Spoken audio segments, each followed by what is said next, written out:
and welcome to Friday's Total Soccer Show. I am Daryl Grove, and I'm joined by a man who's being watched by Barcelona. It's Taylor Rockwell. Hello. Hello. I highly doubt that, but I'm flattered by the link. Oh, sorry, I got it the wrong way around. Yeah. You've been watching Barcelona. That's the one. That seems more likely, yes.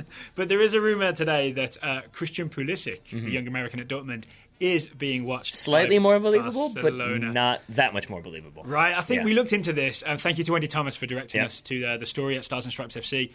It all begins with a report in El Mundo Deportivo, which we now know. We've got our Spanish sports papers down now, right? We know this is the Barcelona paper. Yep. And I think, I'm not sure if you agree with me on this, that it's basically that El Mundo Deportivo, it's in their interest to say, here's this up-and-coming young 18-year-old possible world star. Barcelona should be linked with him, so we're going to do it. Yeah, I think that's about all it takes. And you can have a source at Barcelona say, of course, we're always eyeing young talent. He's very exciting. Yeah. Who knows what will happen? Right. It's usually like the standard line that gets quoted that then gets blown up into a move is imminent, even though it's nowhere near the window. But it reminds me of a conversation we had watching Pulisic play for Dortmund recently, that he's in the exact right spot. Yep. And a move to a Barcelona or a Real Madrid would be a bad move. Yeah, because suddenly there's no way you're getting in the team ahead of Neymar, Messi. I doubt it. It seems unlikely he's getting in there ahead of them, Or Suarez, right? Or anyone else in that team. Yeah, so stick with Dortmund for now. I think so, I think so. I mean, obviously it's always kind of amazing to hear an American, because I think the only other time I can think of recently, at least, that an American's been linked with Barcelona was Fabian Johnson. After the World and even Cup, then we were sort of like, okay. Yeah. Maybe? Well, Dani Alves was there then, right? Yeah, I exactly. could see him maybe replacing Alves now instead of they have Roberto playing there sometimes and Mascherano played during the week. He did. Maybe He did. Fabian Johnson. We shall see. Definitely not Jeremy Mathieu. That much is certain. All right, Taylor, today's show, because it's Friday, it is Listener Question Day. Indeed. It's also What to Watch This Weekend Day. Also that too. So those are the two big things on today's show. Do you want to get stuck into the questions? Sure. Up first, we have one from Lucas Miller. Lucas Muller, excuse me. He says, Man City are on top of the Premier League table, but they got totally destroyed by the aforementioned Barcelona. He didn't say aforementioned, I added that. It seems like the Premier League is likely the best league in the world top to bottom, but the top teams seem to be in Spain and Germany. Is this accurate, or is this just my perception because I only really follow the Premier League? If this is accurate, why don't Premier League teams do better in the Champions League?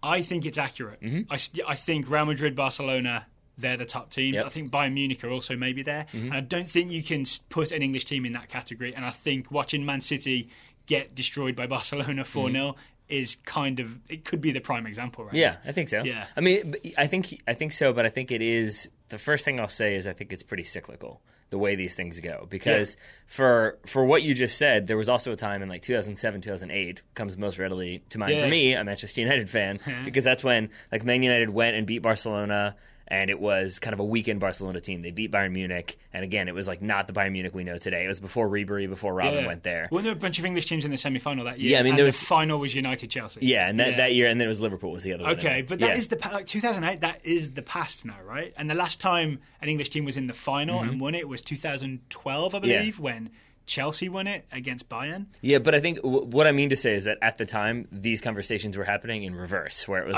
why are English clubs so dominant? Is it because they're spending so much money? Is this bad for the game that you're getting this kind of complete dominance from one league? And it forces other teams to kind of strengthen, renovate is the word that comes most readily to my mind right now for many different reasons. And then they get stronger, and all of a sudden Bayern Munich, Barca, and Real Madrid return to the top of the mountain, and here we are. They need those Canadian brothers that both look like Luis Suarez. Yeah, sure. to flip the houses. Sure. So, but in recent past, right, Man City made the semi-finals last year. You should remember their names. Jonathan and something. I can't remember the other one, remember. The twins, though, right? Yep, and they both are terrible at making jokes.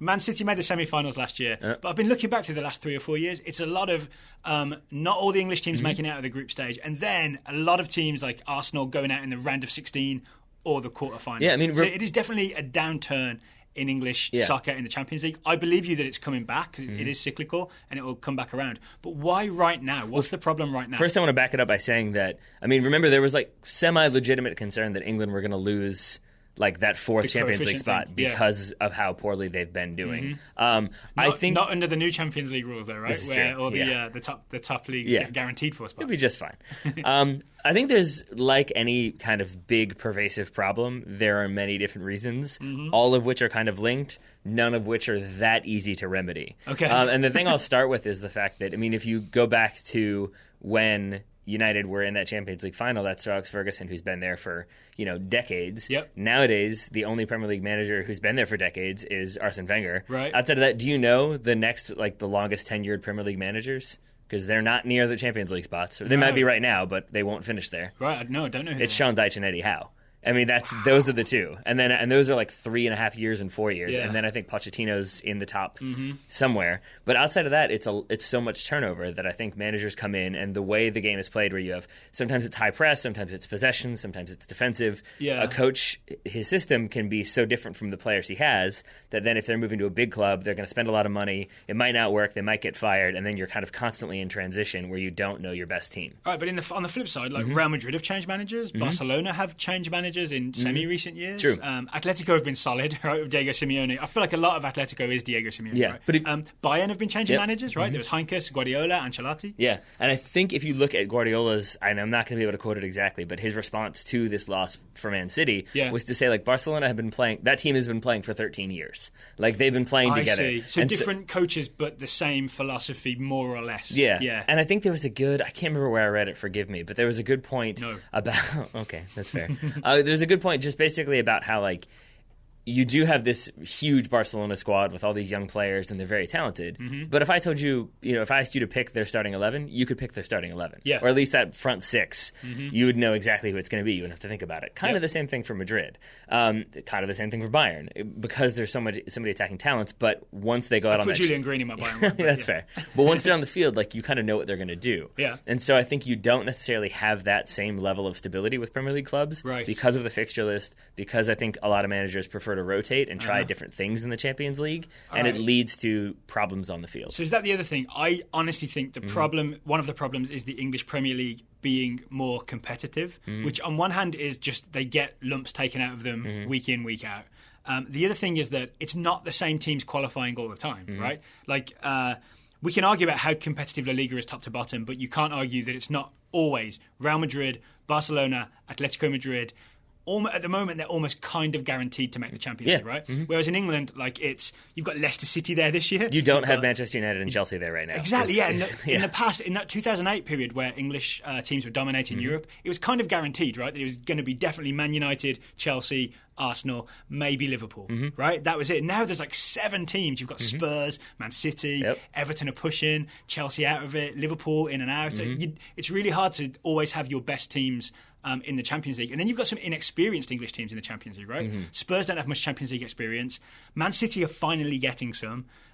Leicester, it's their first ever year. Right? I think it is just that there are more Champions League level teams in England than there are places, and therefore you don't get to have a go at it every year. Yeah, I think that's the case. And so then I think you have clubs like Leicester who, the stat that's been going around is I think that they're the only club currently in the Champions League that's undefeated that still hasn't conceded a goal. I think they're also the only team that has more points in the Champions League than in the Premier League. That's also probably 9 points in the Champions League, 8 in the Premier League. But it reminds me of the old jokes about Rafa Benitez essentially, it wasn't even a joke, it was true that he knew how to manage for the Champions League. Yeah. And you do have managers who can specialize in that and know how to manage cup fixtures, and that's what Rafa Benitez seems to be good at. That's what it seems like Leicester have prioritized this season, is going far in the Champions League. And so you can have that where you have new entrants, but I think for other clubs, it becomes... in the past with Arsenal, I think it's a little different this year because I think they're a stronger side overall. Yeah. But in the past, it was do we play our regular goalkeeper? Do we give him a break? We actually don't have a defensive midfielder for this game, so are we going to change it up? Are we going to give this youngster a debut?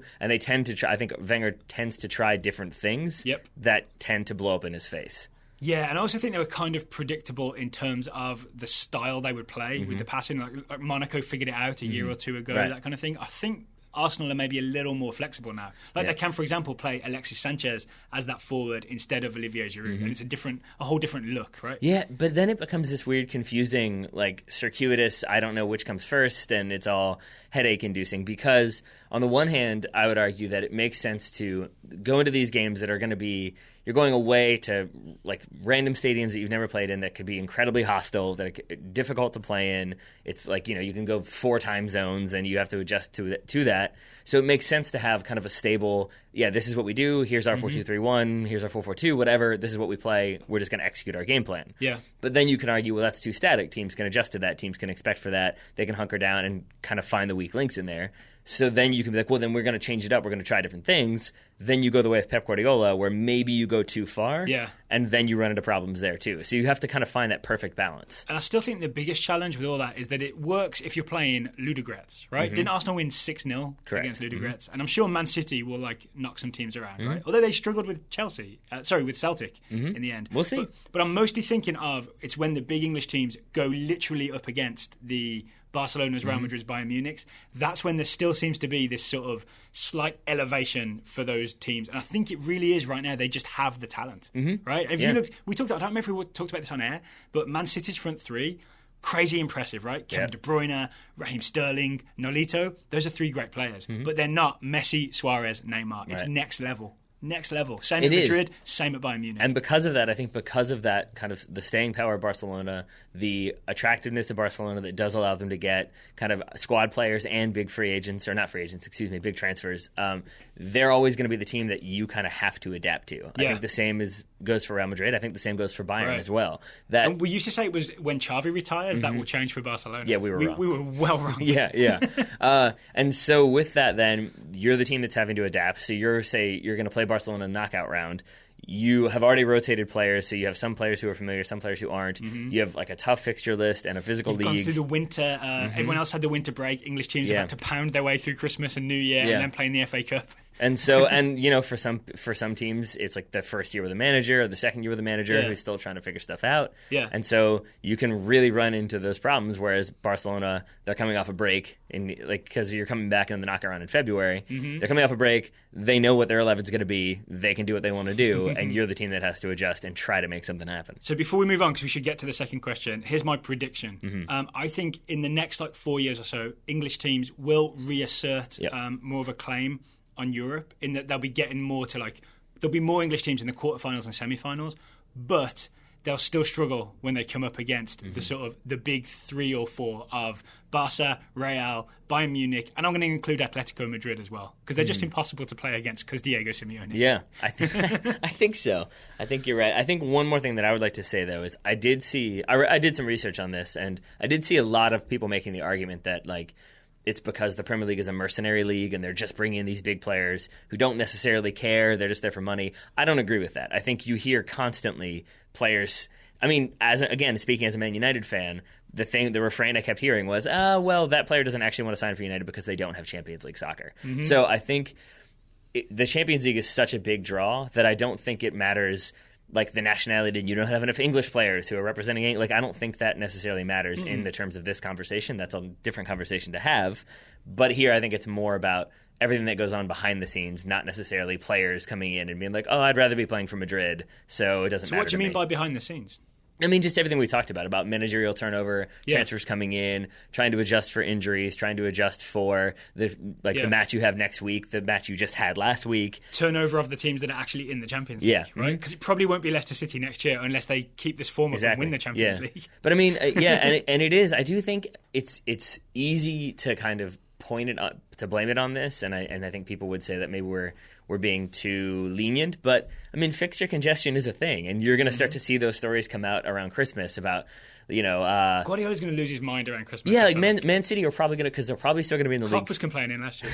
They're probably going to be, exactly. Well, I don't want to say they're probably going to be in the League Cup still, because that means that they've knocked out United. But they're probably going to be in the League Cup. They're probably going to be in the FA Cup. They're probably still going to be in the Champions League. They're going to be competing on the title, for the title, which means they're probably going to have 6 games in 2 weeks or some crazy number like There'll be that. Something. And then you have to deal with that, and that's a difficult situation. Should we get to the next question? Sure. Next question is from John Adams. Not that one. It's actually via John Adams' wife, who I'm going to assume is named Abigail. John says, I was talking to my wife, who asked me a question I didn't really have an answer for. And Taylor, you and I have experience with this, right? Suddenly your wife will ask you a question about soccer that you've just took for granted and you don't know this the answer. This is a definitive, this question is it. Because it on the surface when I read this, I was like, I mean, it's... All right, I got to Google.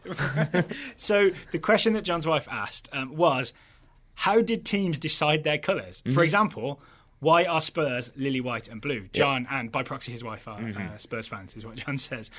How did teams decide which side of the red versus blue colour war to side on? Why are Wolves orange? They're not, we'll get to that. Why do Newcastle... Old gold.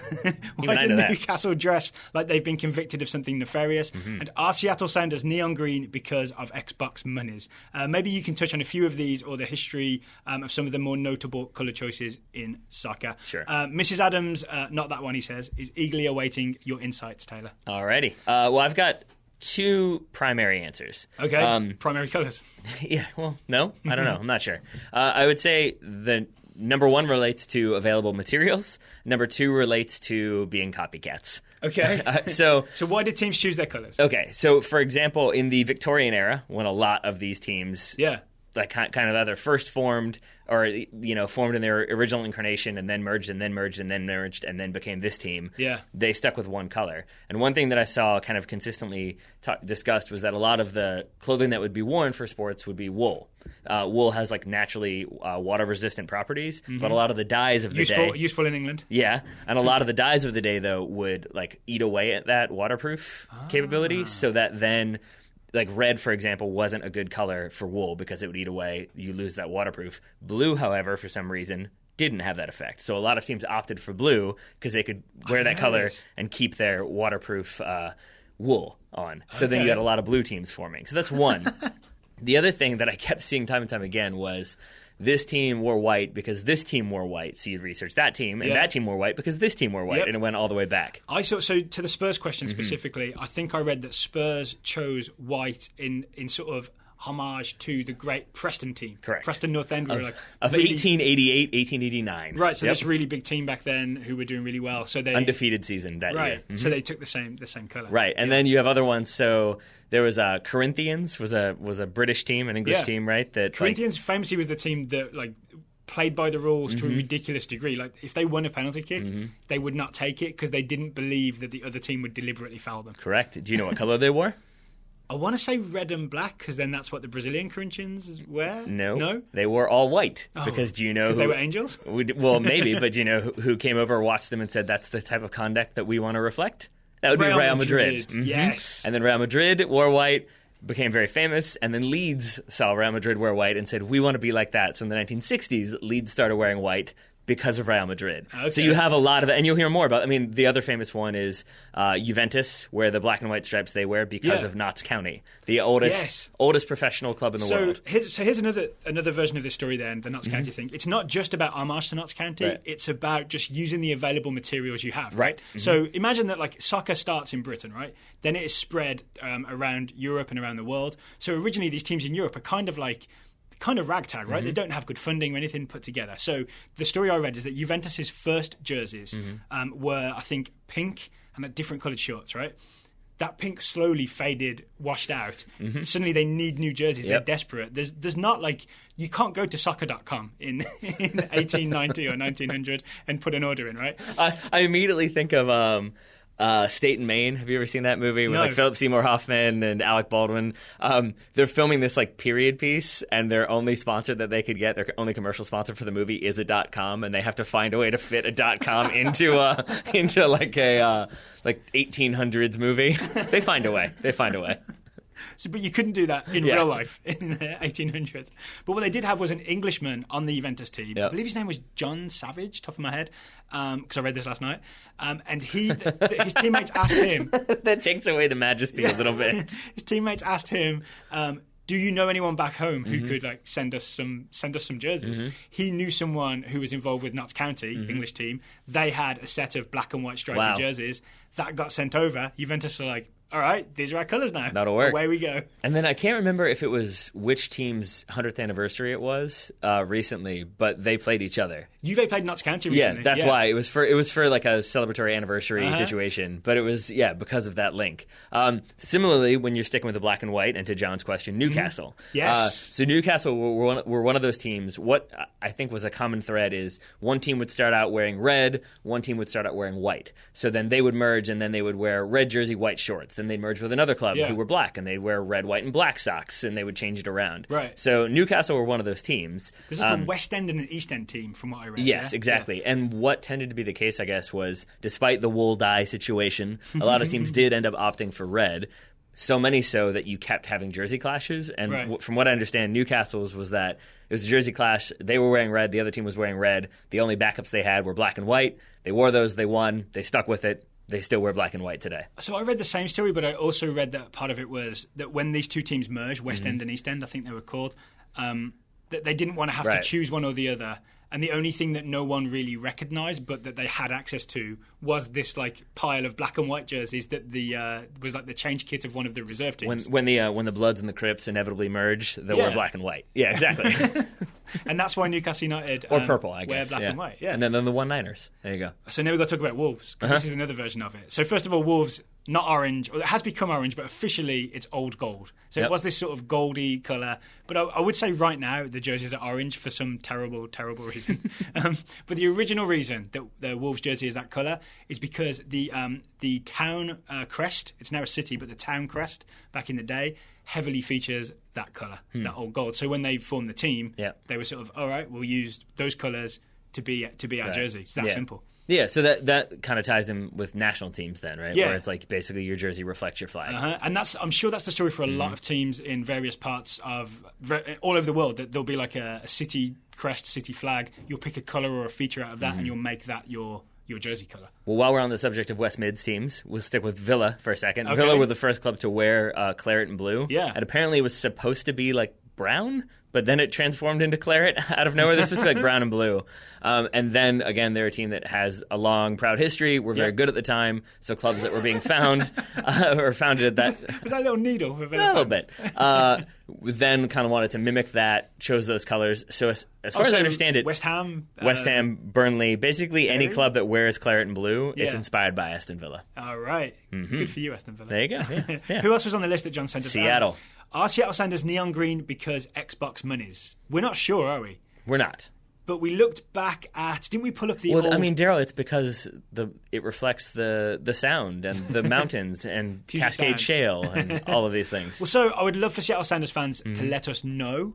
Is it because of Xbox? Obviously, there's a heavy sponsorship from Xbox early on when Seattle Sounders became an MLS team, I believe. We look back at the NASL and the USL teams, assuming they wore rave green, and they didn't. They wore different colours. They do wear that kind of like aqua tealish color scheme, but it's definitely not to the extent of the current iteration of the Sounders. Right. So I would say that there's probably some other stuff going on there. Because if you look at the X in the Xbox logo, and if you look at the top of an Xbox game, it is that same rave green colour. But then Seattle Sounders never say that that's the reason. Right. So I'm sure there's a Seattle fan somewhere now really angry at the Total Soccer Show for us suggesting this, because I don't think anyone wants that to be the case. Yeah. So I'd love to know what the real story is if anybody out there knows it. I would assume, based on what I've read, that it like the common defense I've heard is that it's basically the colors most identified with the Cascadia region, which is why like the Vancouver Canucks, which is why the Seattle Mariners, the Seattle Seahawks tend to have kind of similar color schemes in there with that, like a bright blue and a bright green seems to be a pretty common denominator. And it could all come full circle as well, like where maybe the reason Xbox stuff is that color is to identify with the region, right? Because Microsoft is based in Washington. So it may not be just a direct thing, it may just be all regional colours. Or Bill Gates was a huge fan of the NASL Sounders. I feel like I've just put a very nice rave green bow on that. Well done. Well done. Any other sort of interesting ones to mention? Because John asked for some the history of any notable colour choices. The only other one it's like slightly inappropriate that I thought was... let's definitely talk about it. Well, I just thought it was kind of hilarious because it's like, really, guys? You were that childish back then? Is Bayern Munich. And I was reading about why they wear red. And again, it was a merger where like the original Munich FC team wore white jerseys and black shorts. The team they merged with wore, I think, red. So the compromise was that they would wear white jerseys and red shorts. And then I guess there were many jokes about that the players were menstruating. And that's why so that was the joke. That famous German sense of humor. Exactly. And so then they switched to a completely red kit like years later and dominated everything. And then that became sort of like, okay, sorry, we didn't mean to. Yeah, which I was just really like, seriously, that was a joke that needed to be made at the time. You guys are children. I have the Barcelona story. So the reason Barcelona wear their colours are that the club founder, Mr. Gamper, I've forgotten his first name, but Mr. Gamper had previously played for Philip. No, it's not at all. FC Basel. Yeah. Swiss team, FC Basel, who wear, if you remember, they wear the exact same colours. So that's where he played. He was captain. When he moved to Barcelona, helped to found that team. That they believe, it's not an official story, but it's like people have put 2 and 2 together and made 4. That's why Barcelona wear those same colours. There need to be chants about this. There need to be like, we want our colours back. Well, there's a thing a couple of years ago where they played them in the Champions League and absolutely smashed them. Yeah, exactly. So that's when you need to chant it. Yeah, that was like when the father is outgrown by the son. Yeah. Right? All right, well, John, hopefully we answered yours/your wife's question. Yes. We shall see. Let us know. Final question, Taylor. It's a long one. Mm-hmm. It's been edited down, but it's a long one. But it's one we love, so that's why we're going to get into it. All okay. Right. You ready? It's from Ryan Welsh. Ryan says, I'm a girls' high school coach in Southern California. I have a rare assortment of talented players, a higher standard than the school usually has, and I'm looking at my options for how to line up my team this year. Okay, he says, we went 4-2-3-1 last year with underwhelming results. What happened is we got too defensive, lost our attacking edge, even with the attacking formation. Our wide attacking players had to drop deeper to help with defensive responsibilities too often, which left our striker by herself.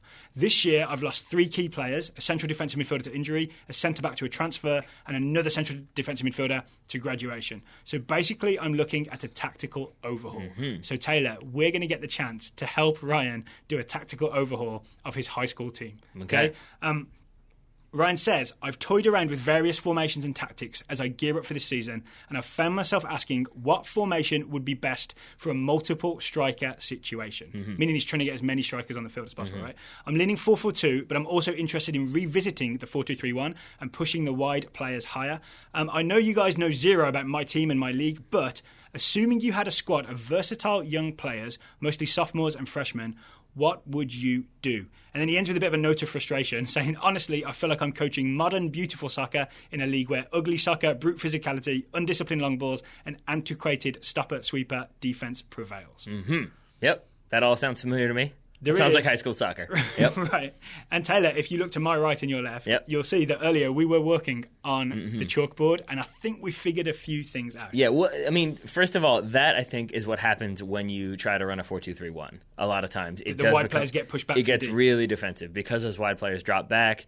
That like your attacking midfielder tends to drop back. When we play this formation with our club, we tend to see that those 3 midfielders kind of swap around, and all of a sudden, sometimes your attacking midfielder is your you mean deepest, team? Yeah, is the deepest lying midfielder all of a sudden. And so I think you start having people come back because they're not quite sure what their role is, especially when you're playing something like a 4-4-2. You don't know who's supposed to mark those wide midfielders, so everybody kind of collapses, and then you end up having that big disconnect between defense and that one attacker. So I think, the thing we want to get to here is, I'm not sure there's like a formation that necessarily is guaranteed to get the best out of having as many strikers on the field as possible. You can say that. Well, no, it's more like the 4-2-3-1 can do it with the correct instructions. Correct. Right? And just because Ryan didn't mention the instructions in his email, we're going to try and give some tips as to what the good instructions would be to get a 4-2-3-1 where you get those wide players to join the forward so she's not all alone. Right. Right? Okay. And there was one key thing that I think, I want to give you the credit for it because you figured it out first, and it was to make sure that your fullbacks are marking and they push the attacking wide players forward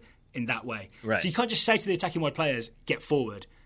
Otherwise, they can just ignore their responsibilities, right? Yeah, because I think what tends to happen is if you imagine playing against a 4-4-2, if you have in that midfield 4, if you have those 2 outside midfielders pushing down the wings, the natural inclination of your like 2 wide attacking midfielders in the 4-2-3-1 is to drop back and cover them. Right. But then the fullbacks are probably looking at that player coming in being like, oh, he's got that covered or she's got that covered. Right. I'm going to slide over to the middle to try to help out. Yep. And what you end up happening is people dropping back in and not being in the right position, number 1, but number 2, not really marking anybody. So you have fullbacks kind of scrambling, or all of a sudden you have 2 people marked, but then one person's wide open. And so I think the bigger thing that you should kind of drive towards is having, when that midfielder comes through, your fullbacks are there to pick them up. Yeah. And so that your attacking players can stay a little bit further forward, pick up players running through, pick up players in the middle, but kind of stay there so that you don't have as much of a gap between midfield and attack. And the way I'd phrase it is that the responsibility starts from the back. You get the fullbacks to not be free, right? If a fullback is free, that means that an attacking midfielder is having to do some of their job, right? So you get the fullback to step forward, mark the opposition wide midfielder, and then they tell the left back tells the left winger, hey, you push forward more, right? That way you get everybody farther up the field, right? And I think the best thing is to not have anyone spare at the back. Yeah, because I think that's kind of the old school mentality is you want everybody marked up and you want one kind of destroyer, center back, stopper, whatever, to be the one who's free and they can roam around and make plays.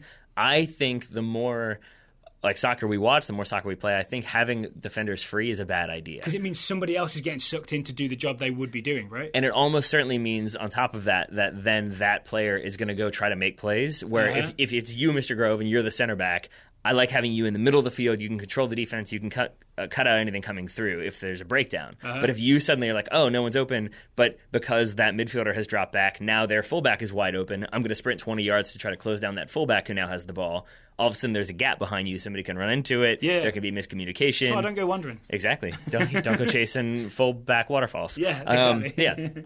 So I think that's one, is make sure your fullbacks are pushing up to mark players. I think the second one I would say, and I think it's something that you and I have stumbled upon in trying to deploy a 4-2-3-1, is it's tempting to put that big or fast forward up top and just assume he or she will be able to run onto the ball or hold it up. And I think what we've learned is that that's not the best idea. Yeah, so I can't remember if this made it into the final edit of Ryan's email because, I squeezed it down to get it onto the show. But one of the things he mentioned was he had a striker that he really liked, but she ended up being alone up top on her own, and they kept sending long counter-attack balls over the top for her to chase, but she'd be on her own. And I think the key is to have a different player up top. Right. Have a different centre forward, someone who's not going to be looking for balls over the top, someone who can play with her back to goal. She can receive the ball, then her teammates can join her. Yeah. And that means that number 9, that it seems like Ryan thinks is obviously one of his key players.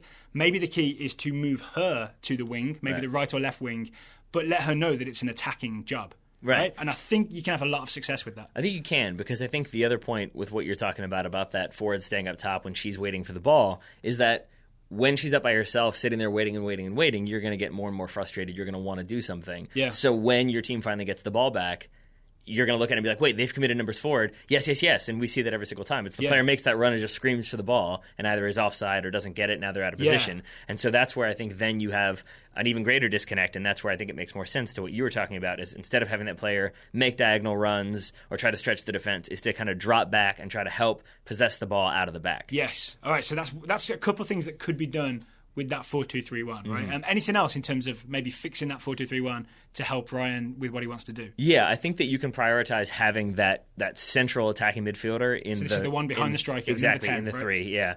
Is as soon as possession is regained, that player is trying to get the ball and get up the field as quickly as possible, or just get themselves up as quickly as possible. Because again, that will to join the striker. Yeah, exactly. Yeah. You won't have such isolation there. They'll be able to play off the striker. They'll be able to kind of possess with the striker. Because I think too often, once you have everybody drop back and collapse, then it's a slow push out from the midfield, and it doesn't really help with the attacking play. Okay. I think those are good tips for fixing a 4-2-3-1. Is there time to do it? Because it's October now. I don't know when high school soccer starts. Nor do I. Do you know when this question came in? Very recently. All right, so that's good. He's still getting ready, so maybe that means it's spring season. I guess we'll find out. Maybe Ryan can inform us of that. But I would also say, from my high school days, I am a big fan of the 3-4-3. Okay, so we're done with the 4-2-3-1 now. I think those are good tips to fix it, but you have a different plan. All right, 3-4-3. Yep. You are what, Marcelo Bielsa? What's going on here? I love 3-4-3, man. Okay. Have you ever played in a 3-4-3 before? No, I've played with wingbacks. I've never played a straight-up 3-4-3. So if you think about it from, again, defending a 4-4-2, so you've got a midfield 4, you defend that other midfield 4 conventionally. Yep. Then you've got your 3 just 4v4. Yeah, exactly. Then you've got your 3 kind of more central center backs.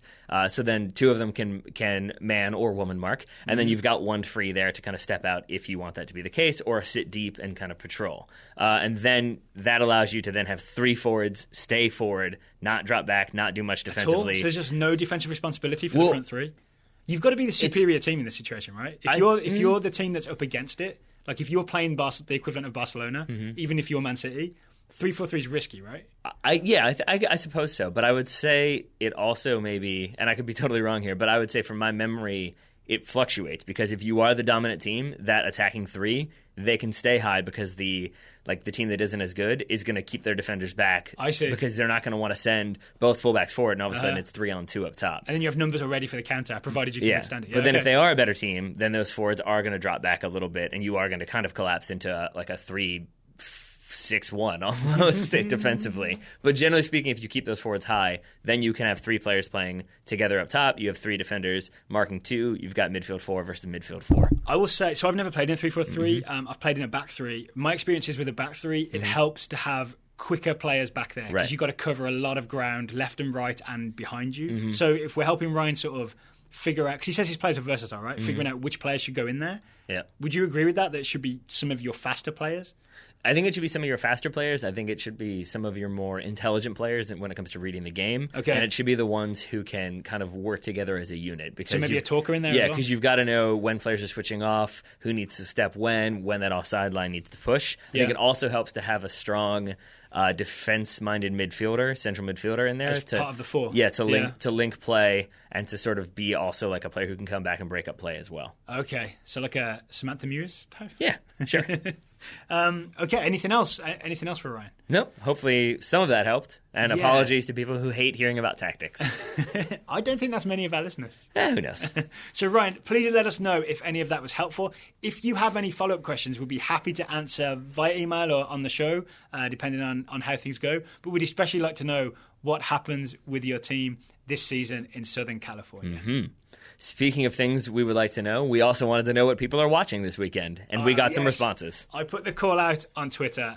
We got responses about what people are watching this weekend. I know what I'm watching, but here's the list, Taylor. Here's what came back. You ready? Jacob Fitzgerald is watching West Ham v Sunderland because go Sunderland. I'd also ask people, why should other people watch the games? Jacob says, to be honest, I really can't give you a reason to watch if you're not a fan of either side. I can. Lyndon Gooch. Yeah, there Lyndon you go. Gooch. West Ham Sunderland with Lyndon Gooch, yeah. Why not? And Dimitri Payet doing free kick things. Oh, yeah. Eugene Burke says Swansea because Bob Bradley. Yeah. Hamburg versus Eintracht because Wood versus Chandler. That game has already happened. Oh, yes. Bobby Wood came on as a halftime substitute. Yeah. Did not score. Timothy Chandler started. Looked, it seems, good based on his stats. Frankfurt won 3-0. And then Eugene also says Chelsea v Man United because obviously. And are you guys... says because obvi. Because obvi. And are you guys not announcing anymore? Was an additional point from Eugene. Oh, so yes, we've got this question a few times, right? We are no longer doing any work with Rabble, doing announcing for them. But we are interested in maybe doing it again. And we thought maybe we'd try and sort of crowdsource it maybe. So we're wondering if people would be interested in sort of crowdfunding a way for us to do some live announcing of games and providing alternative commentary. Yeah, which could even be as much as like rough idea being we could just do it, and then if you choose to like throw in $1, you can. I mean, or like we could do you get to vote for what game we're going to do. Who knows? There's some different options out there we've talked about. If anyone has an idea of how they'd like to see this work, and if anyone has ideas about technological solutions, please email us, contact@totalsoccershow.com. We may want to get back in the game. We'll see. John Adams makes his second appearance on the show to say Bob Bradley's first win in the Premier League. Right? Maybe. Also, Swansea at home to Watford. Yeah. Unfortunately, it's not on TV. It's NBC Sports streaming only. But I think a lot of people can still find that. And he says Spurs at Bournemouth because, come on, you Spurs. That's a 7:30 game, I believe. Matt Partridge is watching Man United versus Chelsea because he's a Chelsea fan, but also he's a low-key Pogba fan. So he'll be secretly cheering when Pogba does something good, maybe quietly. It's interesting because if he's a Chelsea fan, I would think maybe he's also a closet Mourinho fan. Oh, but maybe not. Maybe just Pogba. It's a complicated game, right? That's 11 a.m. on Sunday. Moving to MLS, Soccer Observations. We'll be watching MLS Decision Day Whip Around on ESPN2 because I don't have much of a rooting interest in what could go wrong. Do you enjoy a whip around? I think I do. I think it's going to be rough this year because much like last year, like so much of it is kind of decided, at least for half of the league. Yeah. If you heard my goal math this morning, like the East is pretty much stick a fork in it. You need like an 11-goal swing to make things change. So I think the West will be very interesting, but excitement and drama of the East will be mostly goals. I think that's about it. Well, there'll be teams jostling for position in the top 6, but in terms of who's in and who's out, not so much. Portland is the one in the West that's below the line, could get above the line. And speaking of, we got a tweet from our friend John McGuire. Sorry, I've read the last two, so I should leave this one to you. Sure. John McGuire says he's watching Vancouver v Portland. The Cascadia Cup is on the line. It's influential on the Western Conference / Portland playoffs. Win and in, hashtag there. Win and hope for help elsewhere. Yeah, maybe. Yeah. Plus, it'll be interesting to see how Vancouver responds to player drama. I looked this up. It's because the owner or chairman, I'm not sure which one, has basically said we need to rethink our designated player policy because they've been underperforming. So you may see a huge sort of turnaround in performance from Vancouver's designated players. Or you might see them be like, well, fine, then we're not going to play that hard. You can go ahead and sell us to somebody else. Did you also see there was a bit of back and forth with John McGuire after claiming he was watching this? Because it's written on my paper. Oh, okay, we printed it out. All right.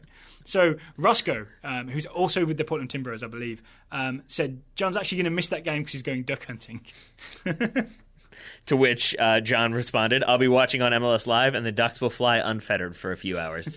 And then Roscoe tells him, I expect a duck confit playoff party. John responds, I'll hold up my end of the bargain if the traveling support brings home the Cascadia Cup and a playoff berth. Well, I don't want to say good luck to Portland because I want to say good luck to all teams. But I kind of enjoyed that Twitter exchange. You want there to be a duck confit playoff party?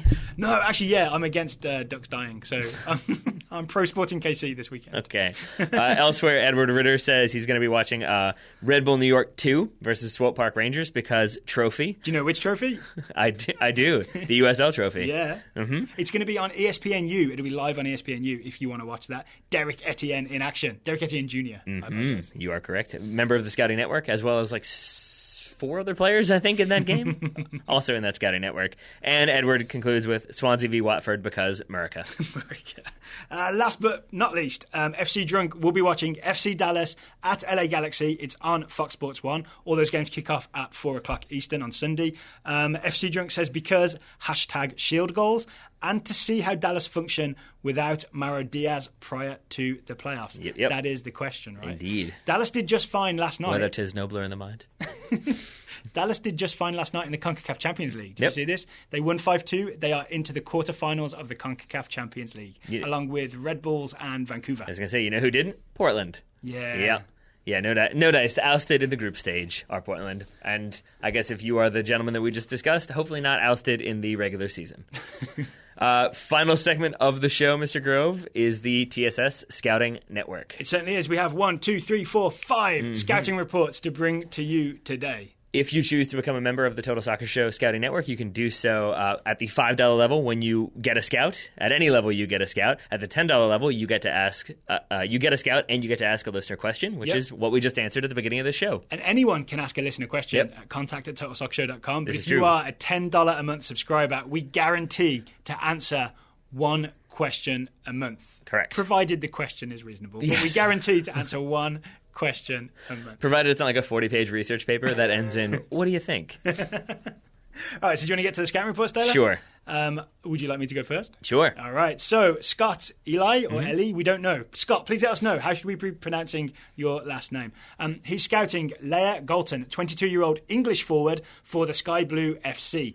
Galton was drafted by Sky Blue FC in the 2016 NWSL College Draft, made 10 appearances for the club this season, 3 goals and 3 assists. She got her first call up to the senior England national team this past August, but had to sit out due to injury. Could you tell I hadn't read that sentence until I started reading it? I was real excited for a second there. Happy and then sad. Yep.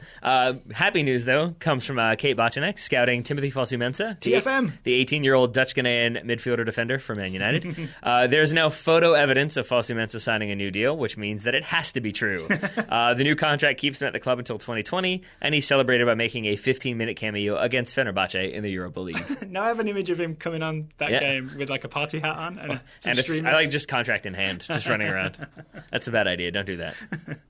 Up next, Danielle Gaither is scouting DeSavio Payne. I thought that would get you. Yeah, DeSavio Payne, 20-year-old American defender for FC Groningen. We watched him in the U20 World Cup. We were really excited about him. DeSavio has evidently been struggling to recover from an injury, though Danielle can't find any specific information about it. Transfer Market lists it as, quote, wound. Yep. He was last seen on the pitch in August with Groningen's U21s in a 2-1 victory over Scheveningen. I left that in just so you'd have to pronounce it. I think I got it right. Scheveningen, right? Yeah. However, all is not lost. On Thursday, he retweeted the news that he had extended his contract with Groningen for a further 2 years. Hope springs eternal, says Danielle, or dies last. We'll see. I'm not sure. Is Danielle's glass half full or half empty? Yes. I think it's both, right? Yeah. Jonathan Holmgren, scouting Alex Iwobi, the 20-year-old Arsenal winger. Jonathan sent us a 4-page-long research paper, complete with footnotes and citations. I haven't seen this. It was intense. I think he did so to be intentionally ridiculous. Okay. I mean, it's well done, but he was also the one who sent us, I believe, haikus. Okay. Now he's investigating other ways to report on Iwobi. There was a brief flourishing of poetry on the Total Soccer Show. There sure was, that we were notified we did not do a good job of delivering.